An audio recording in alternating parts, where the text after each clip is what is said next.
Education and entertainment या YouTube चॅनलमध्ये मी आपलं स्वागत करतो। 10वी उन्हाळी वर्गासाठी आज मी हे भाग शिकवतोय। फॉर्मॅट्स बघा काय आहे, टू बी एबल टू म्हणजे पात्र असणे या फ्रेजचा वापर करून कसं शिकवायचं ते सांगत आहे।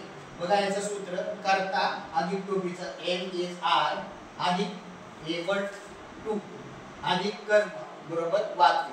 म्हणून वाक्य काय झालं बघा, करता आहे आर त्यानंतर एम हे टू बी करू एबल टू डू इट म्हणजे वाक्य काय झालं, I am able to do it, we are able to do it, you are able to do it, you are able to do it, he she it एक वचनी करता असल्यामुळे is वापरले पडतं बघा।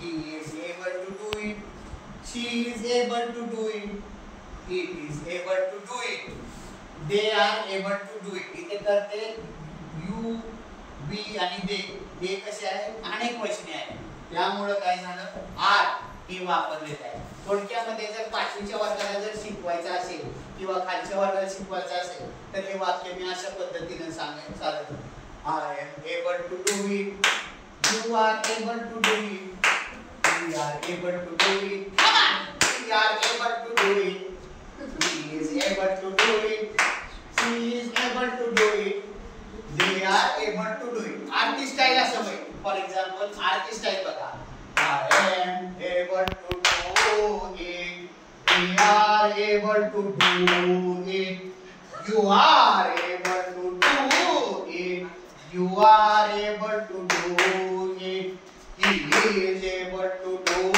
it, she is able to do it, it is able to do it, they are able to do it। Aarti style पण अशा वेगवेगळ्या प्रकारचे आपल्याला शिकवता येईल आणि जास्त कॉमेंट न करता आपण हा सुंदरसा व्हिडिओ तयार केलेला आहे। अशा प्रकारचे सुंदर सुंदर व्हिडिओ हे तयार करण्यासाठी किंवा आपल्या सहकार्य अपेक्षित आहे। व्हिडिओ पाहिल्याबद्दल धन्यवाद। आवडल्यास लाईक शेअर आणि सबस्क्राइब अवश्य करा।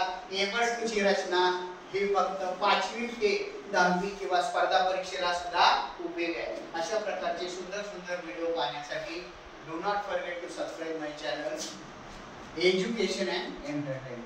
Thanks for watching this.